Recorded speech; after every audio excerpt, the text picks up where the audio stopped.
Afternoon. Dr. Stone was picking on me earlier because he thought I was overdressed. And I commented that I heard this was a classy group, so I wanted to dress appropriately. But actually, the real reason is I wanted to detract a little bit after trying to follow these previous three speakers. So, just some quick statistics in 2007 in the New York State dairy industry. There was about 5,800 producers, and average size farm about 108 cows, and average milk sold per cow was about 19,300 pounds. And some of you are probably familiar with the Cayuga Marketing Group, and I don't really have a slide kind of detailing much more. They started about 15 to 20 years ago as a small group, and the idea was to market their milk as a group, and that's currently being done through Dairy League Cooperative. And today, it comprises of about 21 dairy producers and or partners, okay, and the 27 farms, I think total would be about accurate. It's a little outdated. There's about a little over 27,000 cows, and here's just some other statistics on productivity and milk fat and milk true protein sold per cow.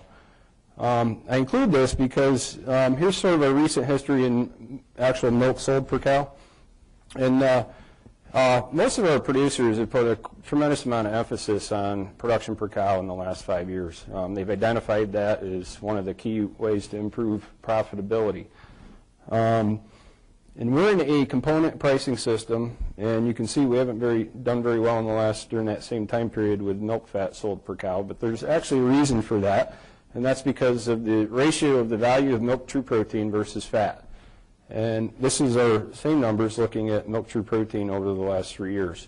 So this difference between here and here, priced at the value of milk protein in this time period, was worth almost $200 a cow.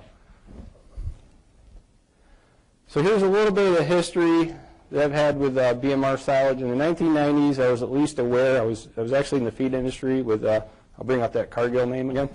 So, and I was at least aware that Mike Allen was kind of playing around with BMR corn silage and trials at the university. And then, and I don't remember the exact time, but somewhere around the mid-90s, okay, they had these field trials that they did all over the country. And there was 5 dairies actually in New England, which is where I lived at the time. And my job was to go to those dairies and actually make sure they didn't do anything crazy and make sure the diets were fed and they were fed at the time that they said they were. And the only other requirement I had was to body condition score all these cows during the trial, or the treatment and pre-treatment period. And Michigan State actually had a grad student at the time that I think that worked with the data. I never heard anything of the results. The one dairy, I don't even remember what happened. 2 dairies, there was really nothing obvious in terms of milk production. And then there was 2 dairies that it looked like they got a pretty dramatic improvement in milk production response. Now keep in mind, in the 90s, we were absolutely scared to death of BMR. We thought that would kill every cow that we fed it to. So I'm not sure if Michigan State realized this, but what we did with those diets is we usually yaked about half the grain out before, that's a little bit of exaggeration, but we considerably reduced the amount of grain intake in those diets because those dairies were actually afraid of the stuff. I didn't hear much more about BMR, had really much experience in the late 90s. And then in 2001, when I joined the Cayuga Marketing Group, we had one producer that decided to grow it. And so they produced and fed BMR, and it was actually a pretty small amount. I think they fed it to maybe 1 or 2 groups. And in 2008, we had 16 of our 21 owners and or partners actually grow BMR corn. And I think part of the reason why the increase in interest in it was because they were looking at, a lot of people make decisions on what's happening today, and they were looking at milk prices are going to be high and feed prices are going to be high, and that looks like the best combination for BMR. So this is one example of that first herd. This was actually in 2005. And what this dairy would do, every year since I think 2002, they would have enough to maybe feed 1 more pen of cows for a limited time period. And this is one example. They did this several times. And this was an example. This was the first lactation pen of cows, about 115 cows, and all first calf heifers. And you can see the exact time period that they switched the diets to, with 100% of the corn silage was BMR. What's interesting about this is that the average days of milk from the previous 3 months increased by 40 days of milk also. And so the question is, what did the rest of the herd do during the same time? Some of the cows would have been on BMR and some on conventional corn. So this is just a comparison. So all the rest of the herds actually went up, but that one pen went up over 10 pounds. And they've had countless examples of that through the years where they would put one additional pen. I'll go back just a second here. One of the difficult things, anecdotally at least, trying to even believe that there's a response is that most of our dairies segregate the BMR. They put it in a separate silo. They run out of it in August. Okay, our lowest month of milk production is September. So it's pretty easy to give all that credit to the fact that we ran out of BMR. And it's a very difficult time in the fall transition, not to mention you're also dealing with a new crop year of forage. Very difficult to make any kind of assessment. So we actually intentionally tried to pick windows of time that weren't in that fall transition period. And they had another one, I think the year earlier, where it was January, February, March, and we saw a similar kind of relationship. Okay. So 2003 through 2005, we'd collected pairs of samples on dairies. So these would have been dairies that grew conventional corn and BMR corn silage. They sampled both the same day, sent them both to the lab at the same time. All these samples were done wet chem, including the in vitro digestibility. And I believe they were all 30 hours. And we never used the same farm twice in the same crop year. And it was just sort of a random selection. You can see right here there's an example where the C means conventional, the BMR's obvious. Here's an example where one pair actually came back with the same digestible NDF. To this day, I think that was a mistake. They probably had a dozen more pairs where that relationship was similar to all the rest. Then all I did down here was state the differences. So it was about 10% lower in NDF on average, the BMR, 17% lower in lignin, and 28% higher in digestible NDF. And if you're interested in the B2s or the KDs, this is what they would have come out at. A couple of these samples would have been sent to Cumberland, like this one here, which has a little different lag. This one definitely was, and they tend to be higher anyways than Dairy 1. I think they were, and all of these would have been 30 hours at this time. Okay, so we took those 15 sets, and we actually took an actual ration, and we actually chose a dairy that had conventional corn. It was almost identical to the average of those 15 conventional corn samples. And I'm trying to explain a little bit on how we sort of looked at this economically in the 3 or 4 years ago. And this particular herd, I mean, here's the diet, corn silage, haylage, there's a little bit of grass hay, cornmeal, and then I just put all the proteins in one mix. The intake, and here was the cost back then. I think everybody would kill to have these costs today. And here was the energy and protein allowable milk based on CNCPS version 5. Interesting, this actual group of cows was averaging exactly 90 pounds at the time, at that intake. So it was pretty close. So then we kind of asked the question, well, what happens to predicted milk just by redefining that corn as a BMR? And so here's the old diet, here's the original diet, and then if we just exchange that pound for pound, but define the corn as the average of those 15 BMR samples, you could see that the predicted milk was higher. And then we asked, well, what if we wanted to target the same predicted milk, assuming no intake responses, what would the theoretical cost difference be in the ration? So we looked at it that way as well. And here are differences right here in total feed costs and then purchase feed costs per cow. You can see here a much greater increase in forage level, but our predicted milk is pretty similar. And the fourth scenario that we're going to look at is probably more realistically the way we actually approach it and probably what happens, and that is we do get a benefit of a cost savings, but we also get an intake response. And this is probably more realistic of what we see. Here again are the original diet with a conventional corn silage, and here's the BMR diet. And so here you have a pretty significant difference in predicted milk, also a difference in intake. And I think that intake difference is about 5%. Here's a trial from one of our dairies in 2008. It's a little difficult to explain the, the design of this trial, but it had a lot to do with the fact they were doing several other trials simultaneously, so they didn't have a lot of flexibility. But they had 173 multiparous dairy cows that were fed fresh and high, the fresh and high rations that were formulated with BMR corn silage. At an average days of milk of 48, 49 of those cows were then transitioned back to the high ration containing 100% conventional corn. The 49 cows were fed the conventional corn silage ration for another 5 weeks, and that was the end of their trial. Milk production was recorded as the average of week 2 and week 4, so it was the average of those 2 weeks compared to the last 2 weeks of the trial, milk average. And this is just another snapshot of, so here are the cows that were on BMR and then transitioned to conventional corn. Now they didn't move pens, okay, they stayed in the same pen. And here are the cows that started on BMR and stayed on BMR. I think they ended the trial, the average days of milk were within a day of each other, and it was somewhere around 85 days of milk in this case. So in 2006, 2007, they did another trial, okay? This time 163 cows. Let me back up. One other point here.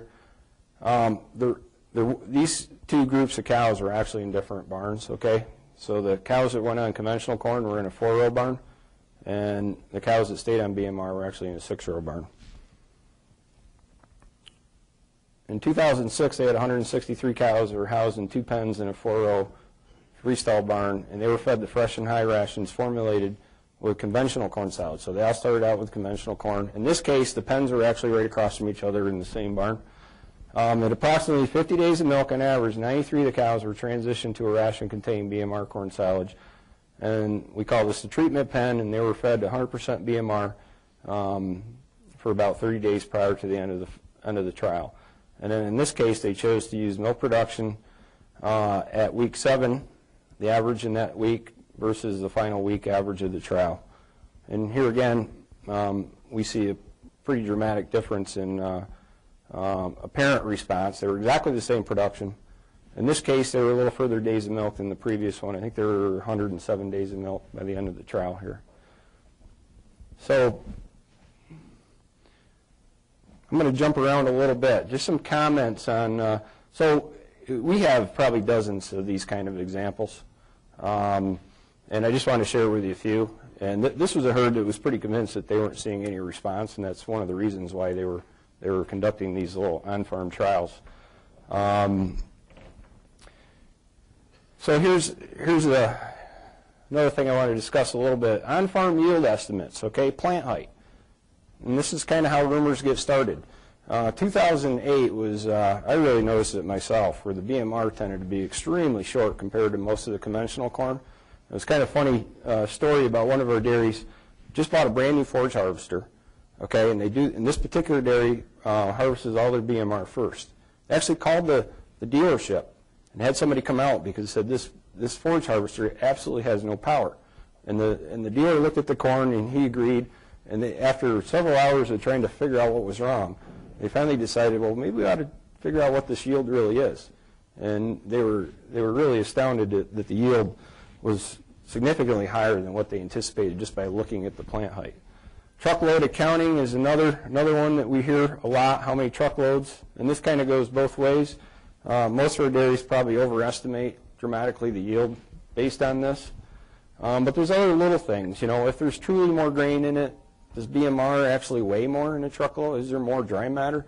And then the other thing is silage mass volume is another one. If we don't standardize or actually figure out what that density is for each specific pile, that can also be dangerous. One of our dairies actually did this 3 years ago, and the BMR actually had about a 2-pound advantage of dry matter pounds per cubic foot. And this was based on several months of feed out, okay? So again, there could be error in how carefully they measured the height of those bunks, but they were at max height, and the bunks, the particular bunks on this dairy are usually very consistent. Scale weights on a wet basis. I'll show you an example here in a minute. And then we have scale weights on a dry matter basis. So we only have one dairy that actually does this. The only problem is they don't do it on every load. So they kind of get snapshots, and sometimes we question how accurate that yield data is. And then we have one dairy that uses a forage harvester, okay, that's also based on a dry matter. So it predicts yield and moisture content at the same time. Here's another example of one of our dairies in 2008, and this was the first year this farm grew BMR. And it's kind of funny because I asked the producer, you know, I told him I was interested in seeing their yield data, and he said, oh wow, it was terrible. He said the BMR was way under, and by the time I left the room, we had it figured out that they had a 25% yield drag on the BMR. Okay, so keep that in mind. So I called the crop manager on the same dairy and says, well, can you share with me the scale weight data? And this is what he gave me. He said the conventional corn yielded just under 11,000 tons on 483 acres. Okay, so we had 22.68 tons per acre. And the BMR corn silage yielded almost 6,100 tons on 305 acres for just under 20 tons the acre yield. So that indicates a yield drag of 12.1% lower compared to the conventional corn. Okay, however, they did their BMR last, and the BMR got over mature. Okay? So then, I said, well, let's try to correct this for moisture difference. So, our moisture, unfortunately, had to be determined by feed out, but the crop manager assured me that the consistency, or that the moisture content should be consistent through both of these piles. So we've had 5 conventional corn silage dry matters, and this is the average, and that's the standard deviation. And we've had 6 BMR corn silage dry matters, and this was based on Dairy 1 data. Okay, this was Forage Lab. With a little bit bigger standard deviation. The very first sample we took of this came back at around 32, and they were also actually in the toe or the ramp or the wedge, whatever you want to call it. So assuming that this difference is consistent through the whole feed out time, our conventional corn silage adjusted on a dry matter basis would have been 7.3 tons dry matter per acre, and our BMR would be just about 7.1. So on a dry matter basis, it's possible that this BMR was only about a 3% lower yield. Now, keep in mind, or actually I didn't mention this yet, but 100% of the BMR acres are actually first-year corn, and only about a third of the conventional corn are first-year corn. And you can kind of account for that, whatever advantage you want to put on that being first-year corn.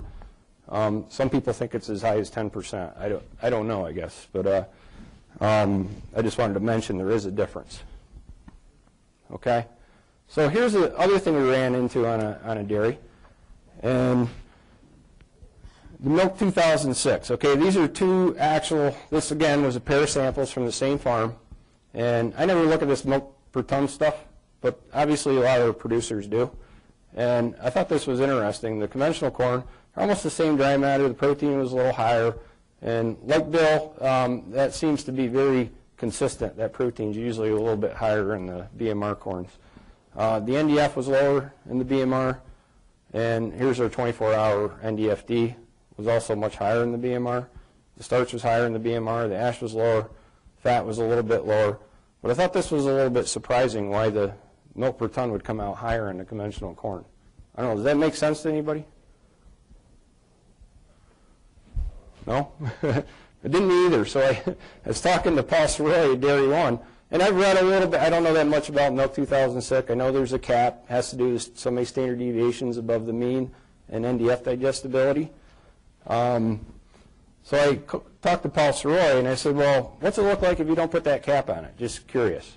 And here's what he sent me. Okay, and we get a number down here, if you don't put that NDFD cap, much more similar to what Milk 2000 would give you. I guess one of my concerns is that if it's, and I could be wrong on this, but if it is based on a standard deviation, there might be differences on how many BMR samples each lab actually analyzes. But the other point about this is that milk per ton still doesn't really tell the whole story on the economic side, okay? There's still a huge advantage in diluting maintenance costs of dairy cows. So you may run into that in the field, and that was one example.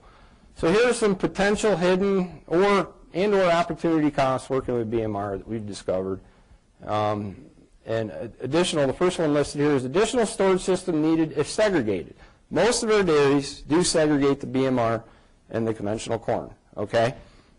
So it's not that, and in most cases there's a silo around that they can fit it into, but in some cases some of our dairies will wait until they're expanding all the time, and when they do their next expansion on their bunk silo area, then they'll kind of plan BMR into that, okay?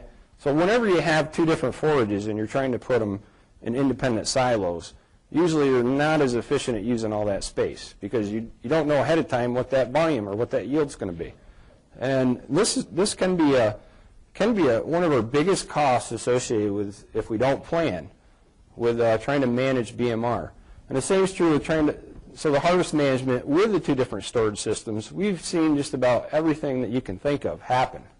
Okay, just imagine if you've got conventional corn and you have BMR, okay, and you have one chopper and you have two packing tractors and you have two bunks, and then they reach maturity exactly the same time. Okay? And so we've had situations where a farm waited a little bit for their BMR, and as they harvested their BMR, their conventional corn got way over mature. Then they ran out of the BMR in the summer, and they fed the 44% dry matter conventional corn, and probably whatever they gained in those previous 9 months from feeding BMR, they lost in about 3 months of feeding that 44% dry matter conventional corn. Some of the larger dairies actually kind of looked at this as an opportunity, one with multiple choppers, because now they can fill two silos at the same time, add another tractor, have two packing tractors per silo, two forage harvesters. And so in some cases, they kind of looked at this is more of an opportunity and not so much a problem. But these things are very common.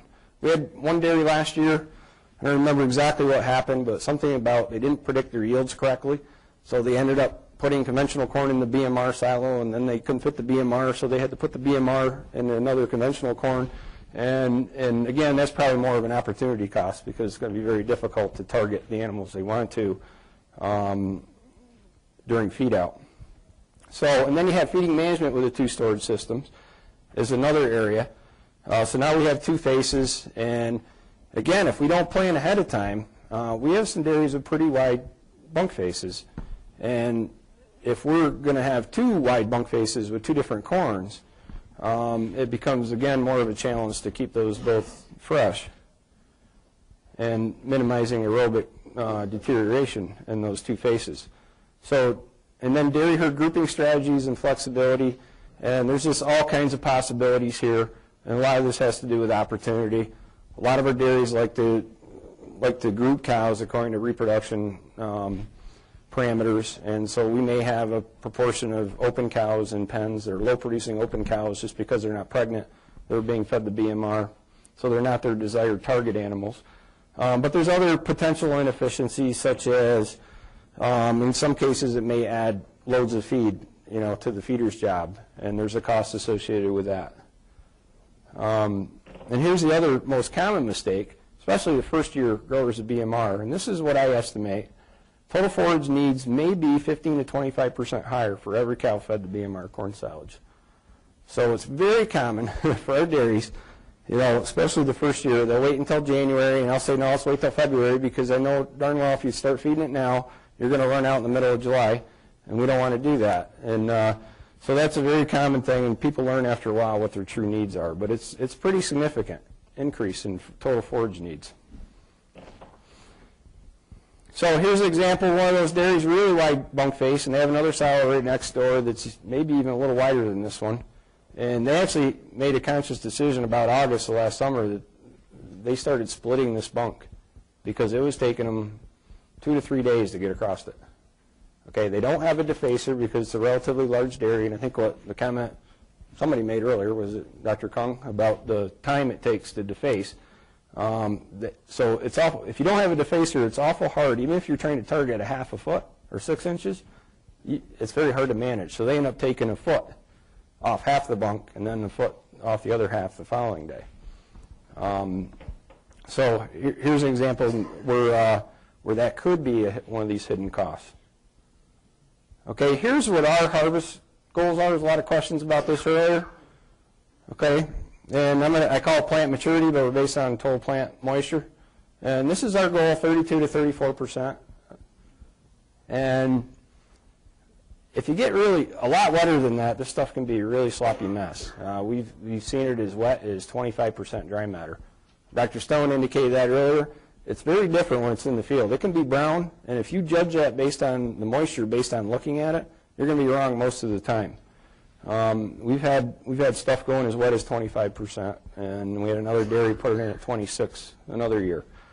The other thing I really question, though, it seems like when the moisture gets above this 34, the performance of it seems to really drop off. And I'm not sure if that's a fiber digestibility. Dr. Kung had some data that showed that it's probably not, or is it a starch availability?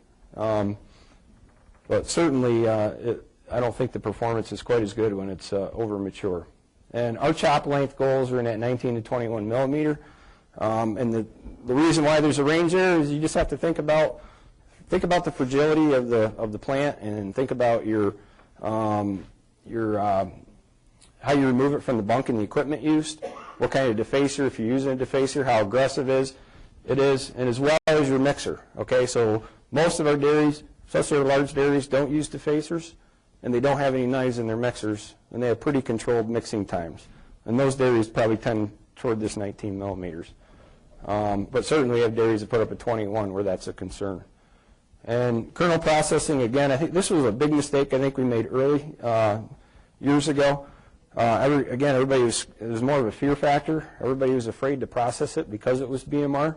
And if anything, the starch acts like it's slower or even less available than most of the conventional corn. And we're saying today that we want to treat it like any other conventional corn, at least. And if you get it over mature, some people are thinking we might even want to be more aggressive than we would with a conventional corn. And that's actually BMR there. So future thoughts and questions, okay? Some of these are really crazy, okay? These are off the cuff. So, does BMR complement a BST response? It was a question we've had. I mean, you wonder about a cow of 60 days of milk that's eating 65 pounds of dry matter, and we give her BST, and can she eat anymore? And does that drive an intake? Does that allow that cow to actually consume more? And how does the starch and fiber digestibility change with time in storage? And not just how does it change, but how does it change relative to conventional corn? Does it behave differently? Okay? And the reason we're asking that is because it seems like the later we wait to feed it, seems like it's the more obvious the production increases. And does over-mature BMR tend to act more like conventional corn? I alluded to that earlier. And how will inclusion of BMR work in transition calf rations? And this one we haven't thought much about at all, but just one of those that, if we look at what I feel when I see calves are the healthiest and growthiest calves during transition period, they tend to be fed the lactating cow TMR on a lot of our herds. And if you had to simulate those same parameters and target growth, trying to do at least cost, you would end up with a diet that's probably 50% NFC or something in that neighborhood. So one of the reasons why I think that may be true is that a good deal of the energy is coming from fat, might be one of the reasons, or more so than it would be if it was a least cost TMR. And what if we could manipulate the total intake, if it indeed would cause an intake response in calves? It might be a lower cost option than trying to use a lactating cow TMR. And are the results of the Cornell transition study repeatable on our farms? We have a lot of interest in this since I think this is the third time I've heard Dr. Stone's presentation. We did have some bad experiences 4 or 5 years ago, and I'll tell you, I think they were covered already. We had those 2 dairies that were feeding the 25% dry matter BMR. Those were 2 bad experiences. But the other thing is we had high starch pre-fresh diets too, back when we had our train wrecks. And the biggest thing that stood out was probably the DA incidents. It tended to exasperate whatever problem we had in that regard. So, but we're back taking a look at it again with much lower energy balanced diets. And another question here is the return greatest when BMR is fed through the summer and into the fall transition period. I think a lot of people that you talk to would agree about the summertime. The other big one, though, our lowest month of productivity is actually the month of September. It's not the month of July and August, not during the peak heat. It's actually right after the peak heat. Of course, all those transition cows just went through that peak heat, so that may have something to do with it. But we do have a couple examples this year where corn was fed through the transition period, or BMR was fed through the transition period. So we're going to focus on that a little bit more here in the next few years. And how did the economics change relative to grain and forage costs, milk price, and yield? And that's one of my biggest interests of coming here, because it sort of forced me to look at this from an economic, kind of take a look at it. You saw how crude it was, the way we used to look at it. But here's back to an earlier point. This was a dairy that traditionally runs out of BMR every fall, usually sometime in the month of August. And this year, I think it was actually prior to this test date. Okay, so these are actually test date of this is milk sold per cow. Sorry, it's not test date data. It's actual sold. And in this particular year, they actually had BMR through the whole transition. It was fed to about 2/3 of the lactating cows. Okay, and in each of those pens, it would have been 100% of their corn silage inclusion. And we have a couple more examples where the herds, again, this is pretty normal to see this, maybe not to this degree, but to see the shape of this curve is pretty normal. As I mentioned earlier, our lowest month of productivity is September. Our highest is the month preceding the first major heat stress event, which is usually May in our area. And it's pretty repeatable year after year. So, does BMR help us actually curb this sort of fall slump a little bit? And this, again, this herd definitely made more milk. They also had some other things going for them that's unrelated to BMR, okay, like better cow comfort and that type of thing.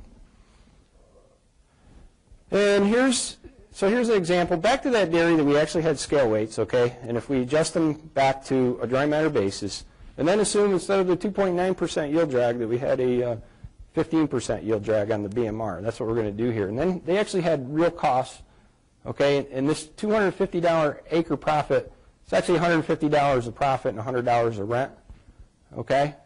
And this would be without manure. They thought their cost, true cost, wasn't $869. What I had to do is they didn't have packing and they didn't have storage in that cost. So I'll tell you what numbers I used. I'm not overly confident they're accurate, but you can change them as you wish. I have a $4 a ton dry matter or packing charge in there, and I have a $15 storage cost. And the storage cost is supposed to cover tires and disposing of rotten feed, that type of thing, plastic. So you can kind of, so I come up with $869 an acre. Okay, so this is the high end. So we were really interested in knowing, I mean, it's sort of a no-brainer with BMR when if milk price is high and feed prices are high or grain prices are high, okay, and our cost of forage production is low. That's like the perfect combination for BMR. But we wanted to know what the sensitivity of the economics was relative to the changes. And this is just sort of the first look at this, okay? So again, we're kind of using our data from before on the BMR versus conventional corn. This is a different herd that we use as a base, but it's an actual ration, just we redefined the corn again. And this is more of the current costs using these values on corn silage, okay? $869 per acre at 7.3 tons of dry matter per acre. And this is a supported milk. And then this would be with the intake response and the production response, assuming that, again, with the BMR. You can see that I think the cost difference was certainly a lot less than this in the previous example. But if there was 6 pounds of milk there, definitely, we're looking at, what is that, 33 cents a total cost difference, okay? And so that we want to do more of these kind of scenarios. The other thing we want to do is kind of take a look again at that difference between BMR and conventional corn. We do a lot of NIR analysis now. So, in the previous example, we sort of use, one set. But certainly with NIR, I think that's very dangerous. So that's going to take a lot more accounting and work and collecting data to see if that difference. We've had more probably examples, especially the NDF difference. You know, it was 10% lower in the BMR than the previous one. We've had more examples where that doesn't seem to be as true in the last couple of years. But we've also had many more examples as more farms have gone through the learning curve of a wide difference in maturities of the conventional versus the BMR. And I think you have to make sure you compare those apples to apples. And here's the same slide as the previous one, except for we still have our 15% yield drag, okay, on the BMR. And in this case, this represents more of what they claim was their true cost of actual production of corn silage. And again, I put the $4 of dry matter, or $19 total for packing and storage costs. And that was applied to both silages. And you can see the economics look quite a bit better than the previous slide. So 19-cent difference for theoretical 6 pounds of energy allowable milk. And so summary, BMR corn silage looks and acts differently than conventional corn silage we have experienced. I mean, it's the ugliest forage probably on our dairy farms. If you ever look at this stuff, it's really brown, and it's kind of an ongoing joke in the dairies. You can spot it a mile away just from the appearance of it. But it certainly has acted different than conventional corn in most of our experiences. The only exception, again, might be if it's over mature. We've had a couple cases where the stuff was over mature, you know, and we didn't really look at things like, you know, our mycotoxins and that type of thing involved. But definitely, I don't think we've ever had really an apparent negative response, but we've had times where we really questioned whether we saw anything. And it's always been in the case when it was over mature. And the negative agronomic characteristics of BMR tend to be exaggerated. I had another example of that just last week. I was on a dairy, and he said, so-and-so's corn that blew down last year, that was that BMR. And I said, yeah, so-and-so had corn that went down, but it wasn't their BMR. It was actually their conventional corn. And we've also had there's a dairy up in the northern part of the state that had everything go down. And the interesting thing, he said the conventional corn snapped right at the base and laid flat on the ground, and the BMR was just kind of tipped right, you know, with the tip of it, so they could actually harvest more of the BMR than the conventional. And I think that's consistent with some of the stuff Ev had talked about. We had a producer last summer that was, all through the summer, they were going out and taking their plants of BMR and bending them down, and then they were seeing how long it would take for them to come back up. And usually within a couple days, they were surprised at how resilient they were. But certainly, you know, back to the coffee shop thing, if something happens that's bad to BMR, you hear about it all over the place, even if it's not BMR. So, and the use of BMR in diets has supported our efforts in maximizing income over feed costs, and that's really what drives our dairies.